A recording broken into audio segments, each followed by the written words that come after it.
My name is Vidal, and I get the privilege to open the scriptures with you on a weekly basis. And we have navigated basically this whole Christmas season, the entire month of December, through this concept of Jesus being the final word of God. Why is that important? Well, a couple of reasons why this is important. Number one is Christmas, and I want to make sure that this understanding, this concept of Christmas is well understood, and dissected, and experienced. But the other reason is because some of you have been here for a while, and you know part of my story.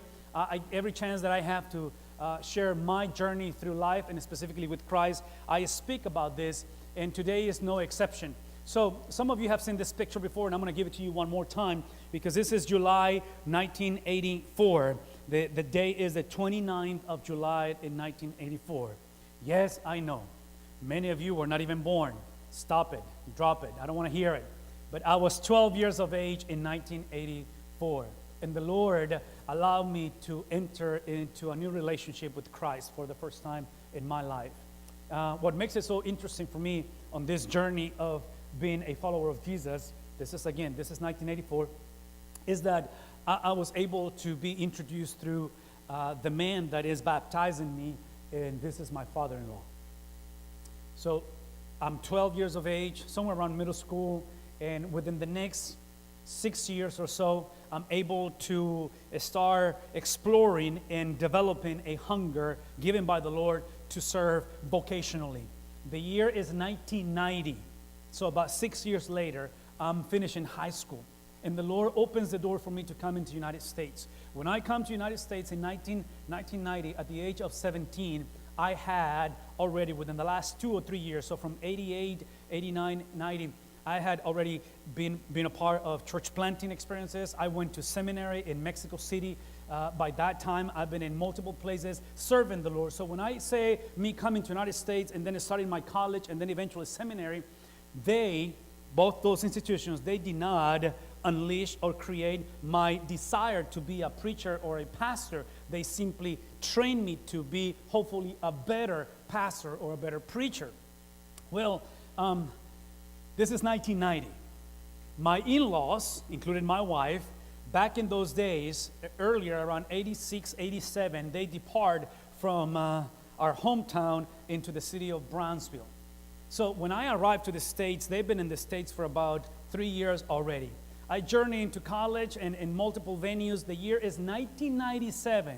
So please listen to me. About 3 years prior to the arrival, so 80, 87, 88, up to 97. So for about 10 years, I've been pastoring churches, I've been planting churches, I've been preaching the gospel, doing all this. And in 97, I marry the second oldest of the daughters of the man that is baptizing me. Now, here's where it gets really interesting, because for me, marrying her allows me to join the ministry that he's been already exercising for many years. If you remember, a couple of Sundays ago, I gave you some pictures of his 55th ministerial, vocational, pastoral ministry experience. So for 55 years, he's been preaching the gospel. And I get to join him in 1997. We have spent 3 years in his church working under his leadership. So what happened when you spend time with people, especially in the quote-unquote vocational, when you do sports, when you do your job, when you are just immersed into this environment, eventually that mentor, that person starts influencing you. And this is why the way he will conduct the Lord's Supper was a way that I adopted as well. I started using his mannerisms. I was preaching the way that he will typically preach, because it just happened. I didn't think about it, but it's like everything else, right? You're spending time with that individual, with that crew, watching the same TV programs, and they start influencing you. This is 1997. By the year 2000, our second child arrives, and we move and pastor a church in Port Isabel. Within the next few years, our third child arrives, and we move to the Corpus Christi area. So I don't know if this is encouragement to you, but we have moved every time a child arrives into our marriage. I don't think Arely is pregnant right now, so I don't think we're going anywhere right now. But we go into Aransas Pass, go to seminary, we go through this entire deal. But here's the thing, from the year 2000 up to 2015, which is where we are right now, almost 16, for the last 15 years, this is what happened in a sense of ministry and vocation. my influence or his influence over me had gradually done this because of me moving around and moving away from him. So his influence as a pastor, his influence as a mentor gradually start dissipating and growing into a distance. So for the last 15 years, when it comes to philosophies of ministry, preaching styles, and things like that, has grown tremendously in a distance because we haven't been together. Well, throughout this week, this Christmas season, we were able to be at their house and just hang out with them and enjoy Christmas time. And I was reminded of this experience to the point that if you were to ask me right now about my father-in-law's preaching, this is all that I could potentially tell you. He's got files, 55 years. He's 77 years of age, so he's old-fashioned where he actually wrote things. He didn't type things. So you go to his house and this is what you find. For me, when it comes to his preaching, this is all that I have. I haven't heard him preach in a long, long time. November of last year, he suffered a massive stroke to the point that even as I speak today to you, he's not able to communicate anymore. So his preaching season is pretty much over. So this is all that I have. This is all that I remember of his preaching because of the distance. Now, I want you to listen to me about what I'm about to tell you right now. I am very concerned that the Christian community, if you're not a Christian, this doesn't apply to you, but if you're a Christian, the Christian community has done exactly the same thing. We have done the same thing to the point that even as you sit in this place and you heard me last week, and if you didn't hear me, I hope and you can go back and check it online, but last week I presented to you the message of the gospel through a pretzel because this is one of the clearest presentations in my mind to explain this incarnation, this arrival of Jesus, this whole understanding of the gospel, and here's what I'm going for the next few minutes. I believed that when we gave our life to Jesus and we embraced the wholeness of God, not just one of the wholes of God, but the entire pretzel. Jesus became our Savior and He came into us. He came and dwelt with us. He came and took residence inside of us. But for some reason, for some crazy reason, voluntarily or involuntarily, we have done this with the person of Jesus. We haven't lost the salvation. He's still my father-in-law, right? Legally, I'm still married to the daughter. But the influence has grown distance. I'm just here to kind of build my case based on the scriptures that I'm afraid that the influence of Jesus is like this in many of us. To the point that I'm afraid that many of us last week and the entire series that we have preached for the last basically 3 Sundays, this is our 4th Sunday, most people have agreed with everything that I have said. So the problem is not cognitive. See, my concern is that if I set you in front of a Muslim or a Gnostic or maybe a Hindu, you can potentially debate with them and argue how Jesus is Lord, conceptually and doctrinally. I'm just afraid that our belief system is still divorced with our ethical system. What we believe about Jesus has nothing to little to do on how we make decisions about life. How we go about who Jesus said He is based on last week has little to nothing to do on how I look at myself and who I think I am. Anybody tracking on this? Because again, this is how it all began. This is how it was for me 15 years ago. Well, actually 18 years ago when I first came and married a daughter. But through the years, because I have moved and I have gone places, this is what has happened to the point that, once again, I only have this concept. I have a symbol. I have an understanding, but I don't know how He has preached within the last 15 years. So when it comes to Jesus, what do you know of Jesus? Do you know what people have told you about Jesus? Do you know what tradition tells you about Jesus? Do you know Jesus? And I'm not saying that you're not a Christian. All that I'm asking is, do you know Jesus? And when I ask you is, do you know Jesus? Here is the biggest test, because here's what we're going for the next few minutes.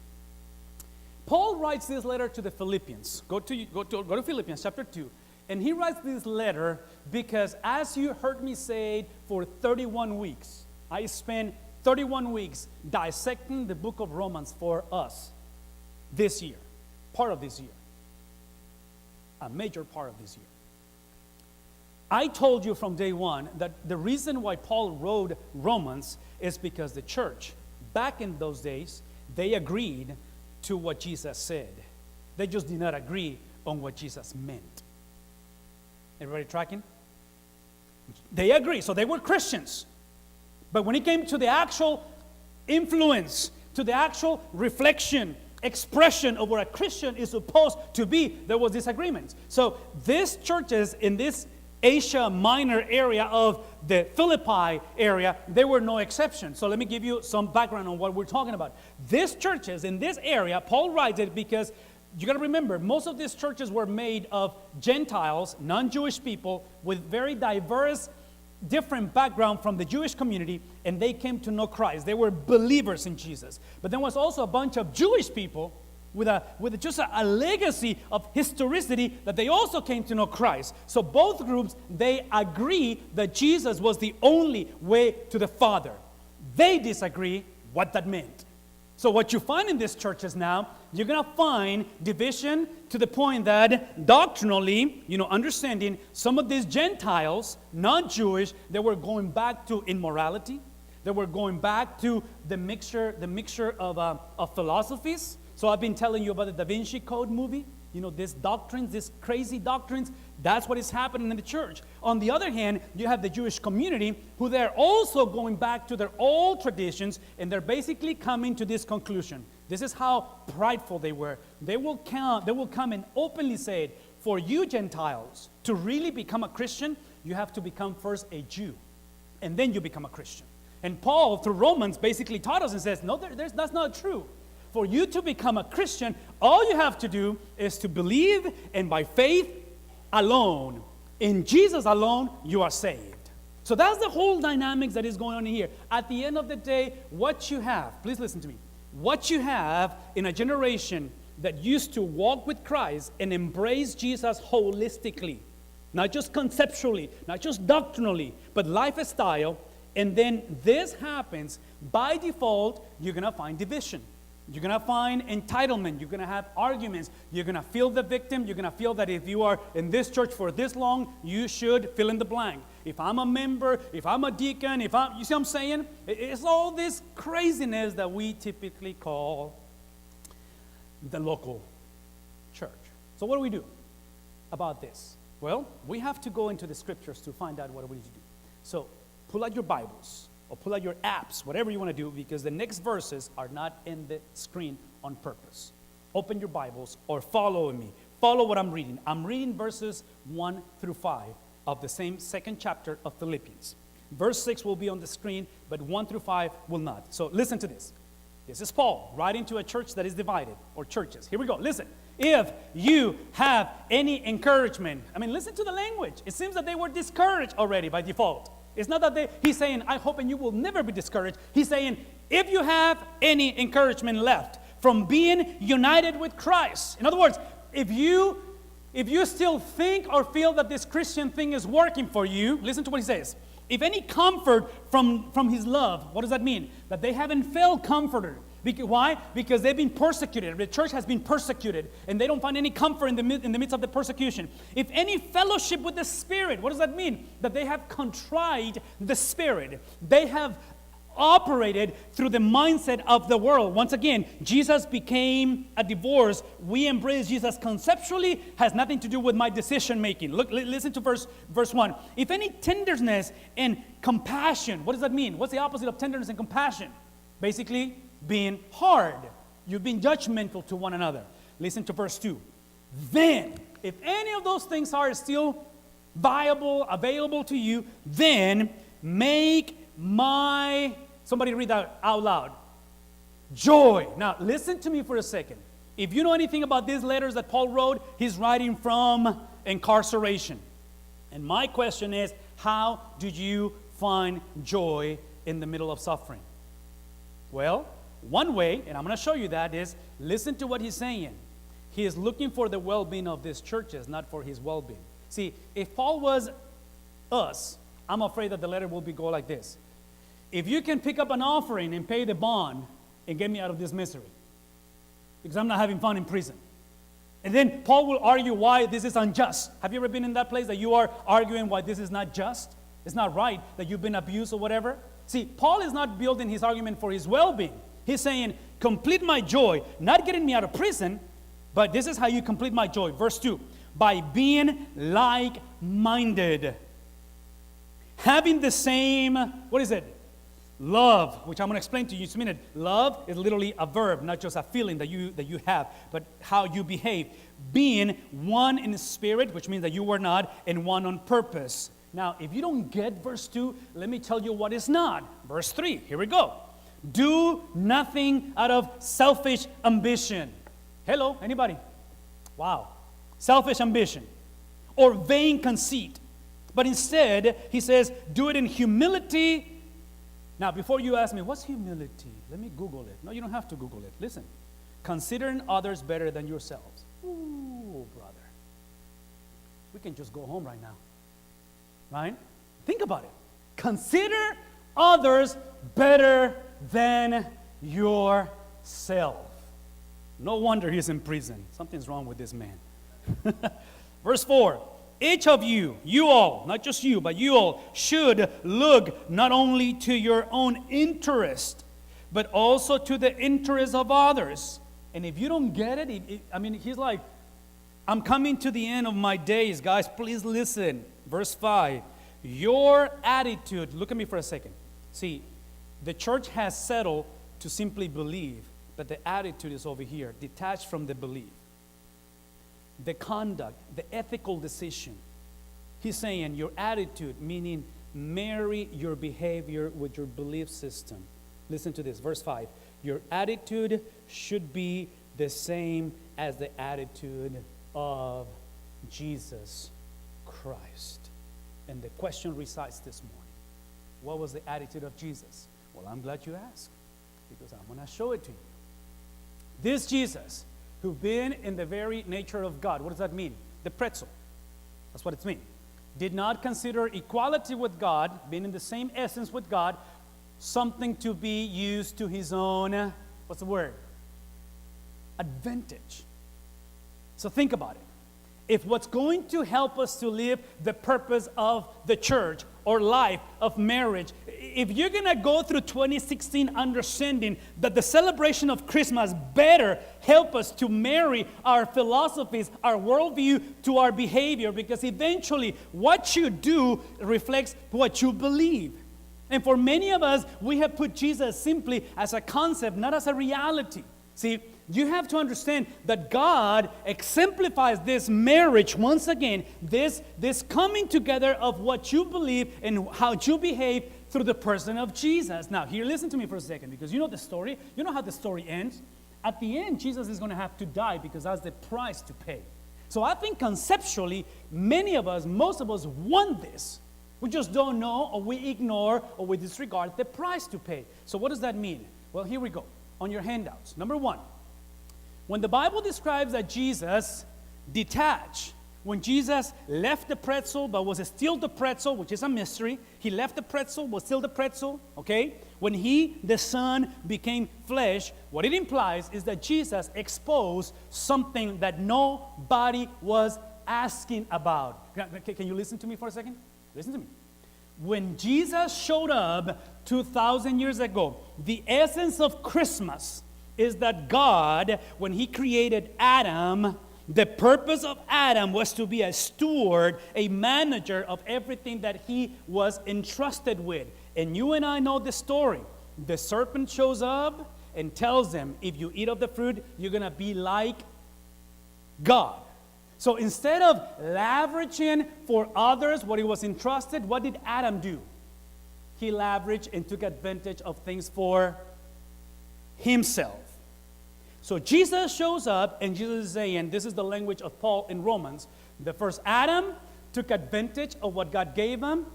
Jesus gave away his advantage and became like us. Are you tracking? You see the difference? So if you're going to be the man and the woman that actually brings together this Christmas season and has a full impact on 2016, if you're going to be the generation, if I'm going to be the father that takes Christmas into 2016 instead of just another holiday that we just mark in the calendar, we have to understand that whatever has been entrusted to you is not for your own benefit exclusively. And I'm just bringing this to you because American consumerism, if it's in my hands, it's for my consumption. If it's in my hands, it's for my benefit. And the rest of you can literally go to hell. I don't really care. It's for me. It's for me and me. See, this meism is killing us to the point that here is the tangible challenge for us. Please listen to me because I don't have the time to explain this in detail, but I hope and you agree with me on this one. Please listen to me. It seems to me that one of the results of embracing, and by the way, I'm not saying that you want to embrace this, I think it just happened by default. You embracing the first Adam and settling down for the first Adam, which means you are in this place just simply trying to take advantage of the situation. See, I'm afraid that some of us, we came to Jesus, look at me, some of us, we came to Jesus simply to avoid hell. We don't really care about fellowship with Christ. It's like me saying, you know what, I'm going to go ahead and serve with my father-in-law because I just want the daughter. But now that he went into this whole health issue, a stroke, I don't care about the old man because I got what I wanted. Anybody tracking? See, I'm afraid that's what we have done. And if you don't know anything of what I just explained, that's called prosperity gospel. The prosperity gospel says, come. See, prosperity gospel says this, give to get. Give to get. If you give, God will bless you. Have you heard that before? That's nonsense. That's crazy. It's not biblical. So what I'm trying to tell you is this. It seems to me that what is going to test your first Adam experience or your second Adam experience, look at me for a second, it's not just the concept or the doctrine, the ideas you have, it's literally how you deal with suffering. Because what Jesus is going to do is based on what you described, is that Jesus shows that exaltation always is preceded by suffering. If you're going to experience the fullness of life, the fullness of your walking with Jesus, which, by the way, for us, ultimately is heaven on earth. Listen. I said this before. What I'm explaining to you is what I said before in Romans. Go back, listen to the series, get the notes, whatever, something, because this is what I said. I told you that in Jesus Christ, the second Adam, the legal authority that sin has on you is lost. You sin because you want to, not because you have to. Anybody? I'm going to say that one more time. If you're a Christian, you and I, we sin because we want to, not because we have to. So the power of sin is away from us. Look at me. The influence of sin is still present, but in Jesus, we gradually start growing in Christ-likeness. We start losing that influence. We call this sanctification. But one day, when the heavens are split open and he shows up for the second coming, sin is going to be gone forever. We call this glorification. So when I tell you that exaltation is always preceded by suffering, I'm just telling you right now, even if you disregard everything I just gave you for the last 15 minutes, look at me, you will experience suffering in 2016. Suffering is what makes us human, huh? Suffering is exactly the result of what the first Adam brought to this world. Anybody? Yeah? So suffering is who we are. Here's the challenge. The challenge is not that the second Adam detours suffering, avoid suffering, dissipate suffering. The second Adam, Jesus, gives purpose to suffering. The question is, what's that purpose? Well, here's the purpose. That he made himself. Here's the purpose. That even though he could have taken advantage of his condition to be in the same essence with God, he disregarded that, verse 6, and now he made himself nothing. How? By taking the very nature of a servant. And while he was in that nature, he made in human likeness. So here's what, this is the exemplification, this is the illustration of verse 6.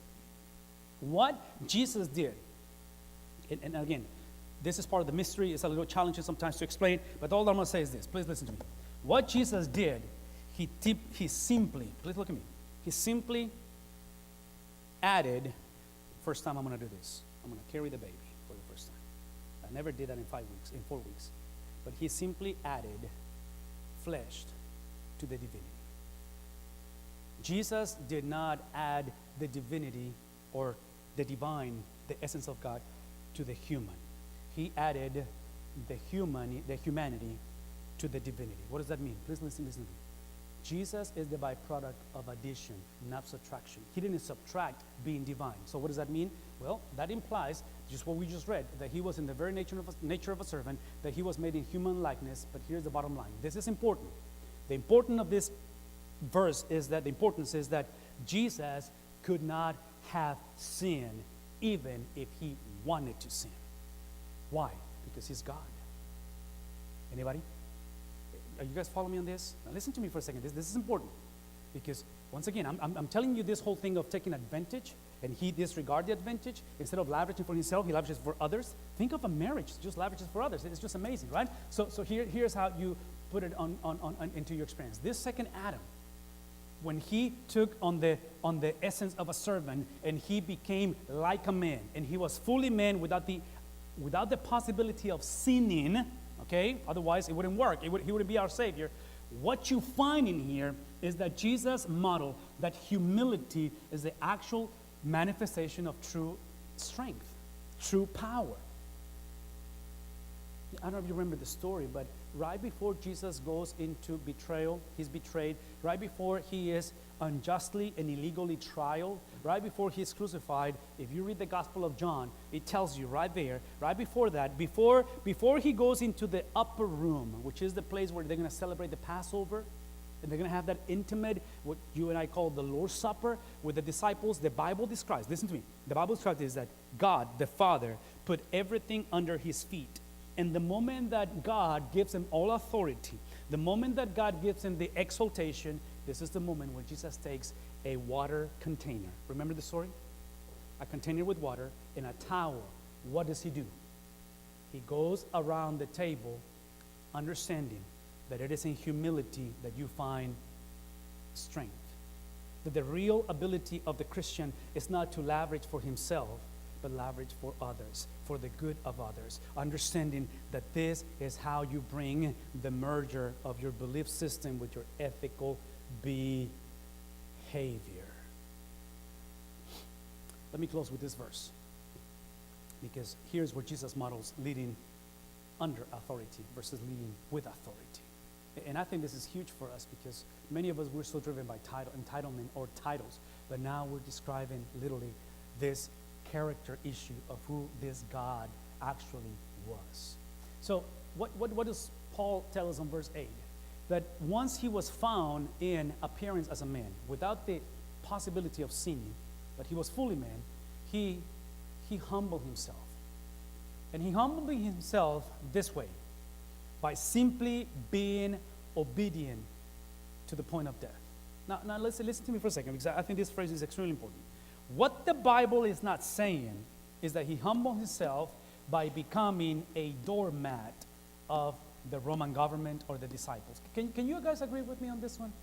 This is important, because see, I'm just afraid that some of us, we come from a background that we have believed that the more that we are abused, the more that we honor God. Ladies, can you really listen to me for a moment? Ladies, if you are allowing abuse, you are far away from honoring God. You are not honoring God. If you're in this place and you have a marriage or you have a child that is abusing you either emotionally, physically, or any other shape, listen to me for a second.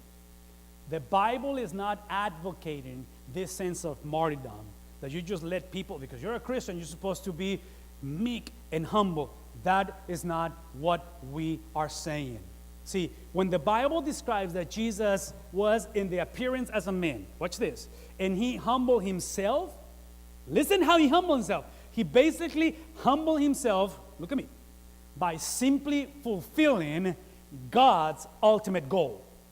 So if you want to hear it from me, plain and simple, if you are in a place where you are either right now have been abused, single ladies, as you search for a man, and as you choose a man, and your relationship eventually goes into abuse, make a quick, radical no. This is why. Because the purpose of God is more important than the purpose of your marriage. The purpose of God in your life is more important than the presence of this man or this job or anything else. All that I'm saying to you is this, that Jesus humbled himself by simply being obedient to the Father. What does that mean? That means that the betrayal of Judas, the betrayal of the disciples, the abuse of the Roman government, the death that was brought to Jesus was simply the Father's plan. Anybody in agreement with me?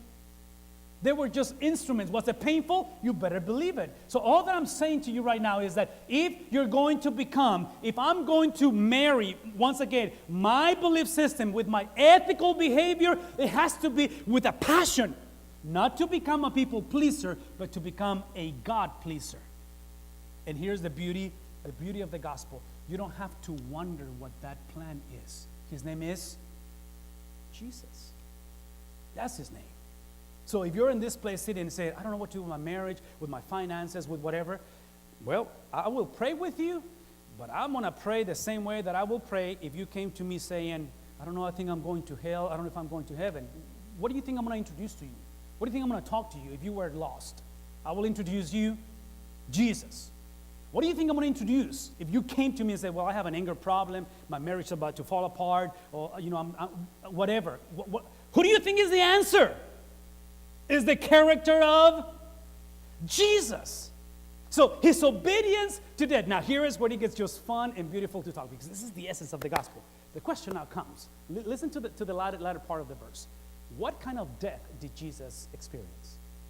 Death on a, come on people, cross. Now why? Well, simple. A couple of reasons. Number one, for the Jewish community, for the Jewish mind, death on a tree, hanging from a tree, across a tree, right? Or a wood, is literally, based on Deuteronomy, is literally a cursed man. You are cursed if you are hanging on a tree. In the Jewish culture, if you are exposed, physically, your corpse is exposed after you die, you are cursed. So listen to me for a second. Can you imagine these disciples who they were Jewish to the core, and they knew doctrinally, they knew historically that anybody that hangs on a tree is a curse. They have been cursed by God. How can you have said, Jesus, that you are God if you are cursed by God? Anybody want to explain that one? That cursed happened because of the first Adam. Because the first Adam, where he tried to take advantage of the situation, he brought a curse. And that curse is called sin. So Jesus became that curse so you can be free to embrace the second Adam. And I hope you see the magnitude of this experience.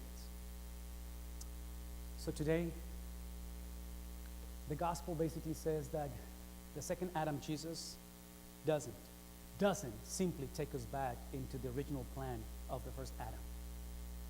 Jesus places us in a better position that Adam could have ever dreamed. Because now we have the ability not simply to walk with Christ, to be with God, but we have the ability to become the presence of God. The presence of God in a way that, if you notice verses 6, 7, and 8, I just gave you those three verses. Everything has a common denominator, has a lot of verbs, actions. Jesus did, Jesus gave, Jesus detached, Jesus became, Jesus. Now, look at me. When you and I start acting instead of simply believing or having the feelings towards God, look at me for a second. You know what happens when you act, when you get your believing system with your ethical behavior? God starts acting. So this morning, I want you to see how God acted. Therefore, see, I'm afraid that 2016 has to begin with a therefore, and because verses 6, 7, and 8 has not been put into action, it's just conceptually, God cannot give us a therefore. I'm praying right now, and I have prayed this week, that you will walk out of this way with a secure therefore, that God is about to act. You have acted, God is about to act. What did God do? Listen, what did God do? God exalted whom? The one who acted before, which is Jesus, and he exalted it to the highest place.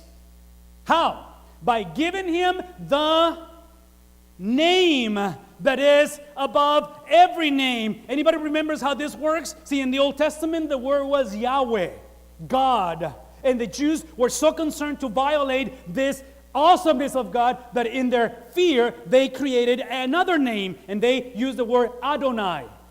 And that's the word they will use every time they refer to God, because they didn't want to use the first name, Yahweh. So this Adonai name is given to Jesus, and that's the word, look at me, Lord. So what's going to happen in the first century, in the first 3 centuries, it is It is the church's confession.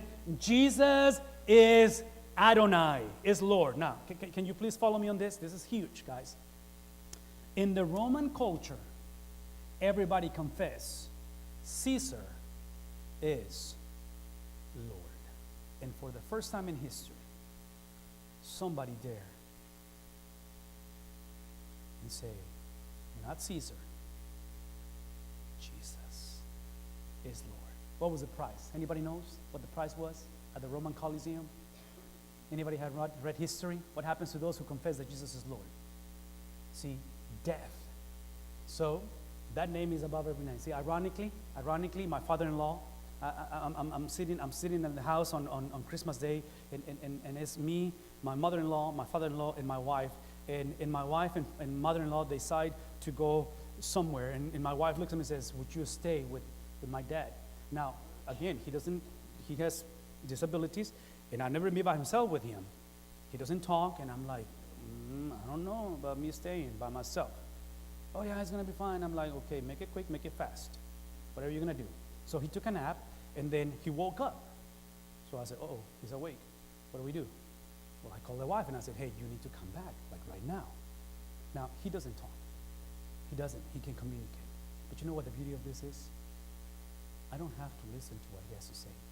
I married a wife, a daughter that speaks like him. I know several of the family that have the same language. Anybody tracking on this?